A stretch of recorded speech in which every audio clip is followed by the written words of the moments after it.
Tu savais que la France avait utilisé du gaz chimique durant la guerre d'Algérie? Écoute bien.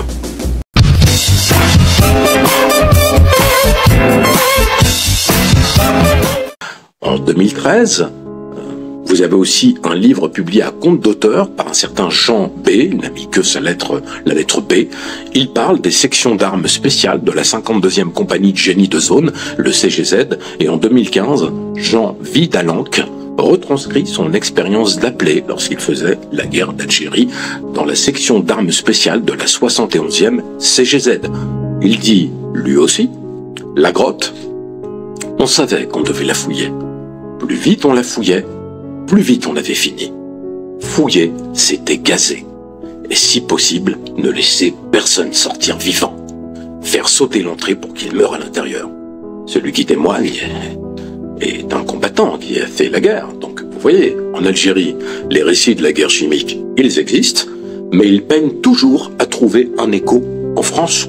Parce que, comme je vous le disais, finalement, on peut se poser la question de façon légitime, la France a certainement honte ou le cache pour garder son rang, la patrie des droits de l'homme. Comment se fait-il que la recherche historique se soit si peu intéressée à ce sujet qui, non seulement est brûlant, mais nous révèle quelque part la réalité de la France en Algérie? Tous les débats politiques et sociétaux se concentrent sur la dénonciation de la torture, avec les révélations du général Ossarès, des exécutions sommaires, le fait que la France ait guillotiné des centaines de combattants de l'armée algérienne et des disparitions. Cela oriente les regards des historiens des années 1990 qui ont travaillé sur les violences coloniales, mais sur le volet de l'utilisation du gaz par la France, c'est le néant et un silence. En réalité, le secret autour de la guerre chimique n'était pas absolu pour celui qui voulait enquêter. Dès 1960, dans son ouvrage La pacification, c'est de mémoire Hafid Keraman. On peut lire la description du PAS, du 411e RAA. Il dit, et je le cite dans le texte, « Il existe dans la banlieue d'Alger une compagnie formée en majorité de sous-officiers appelés ou de carrière. Leur instruction, leur utilisation est très claire. Ils utilisent des gaz et leur formation est faite à Bourges, à l'école d'armes spéciales. Leur rôle est de participer aux opérations en cours afin d'utiliser les gaz pour mettre hors de combat les hors-la-loi surpris dans les grottes. L'équipe de techniciens est envoyée avec des grenades à gaz et un matériel protecteur leur permettant de déployer le gaz. Les grenades sont projetées à l'intérieur de la grotte. Nous en bloquons l'entrée. Elles sont projetées par dizaines. Et après une attente plus ou moins longue, un des soldats est envoyé à l'intérieur pour inspection.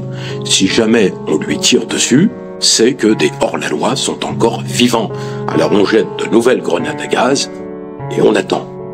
On attend encore de longues minutes et ensuite, suivant l'état et la profondeur de la grotte, les soldats qui sont revêtus de vêtements protecteurs vont aller inventorier, c'est-à-dire compter les morts finalement. L'intérieur a été officiellement nettoyé. On utilise des gaz qui sont renforcés, qui ont été autorisés par les conventions de Genève, c'est lui qui le dit. Or, la composition de ces gaz, à la base, on parle de gaz lacrymogènes, alors qu'en vérité, ces gaz provoquent des brûlures, des asphyxies, et on peut dire que sur les victimes, nous attestons qu'elles sont brûlées de manière profonde. Cela nous permet de dire une chose, c'est pas des gaz lacrymogènes, ce sont des gaz, on le répète, interdits, des armes chimiques, des gaz très lourds, qui asphyxient, qui brûlent les tissus, et qui tuent. Donc, en vérité, c'est interdit, mais comme je l'ai dit, et je le répète, la France et les conventions, ça fait deux.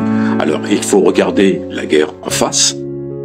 C'est certainement difficile pour ceux qui ne veulent pas voir la vérité, mais en tant qu'historien, et les uns et les autres, on doit révéler la tenue de ces violences, de ces atrocités et de ces pratiques de cruauté.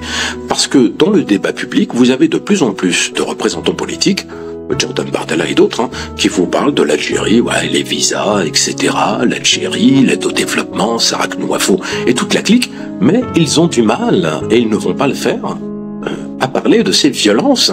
Cela peine à s'imposer encore dans le récit médiatique et politique sur la guerre d'Algérie, et même sur l'Algérie tout court, et malgré les mémoires douloureuses qui sont avivées par une instrumentalisation politique, il est plus que temps, 63 ans après la fin de la guerre d'Algérie, d'avoir le courage de se confronter à toute la réalité historique de ce que fut l'action de l'armée française durant ce conflit.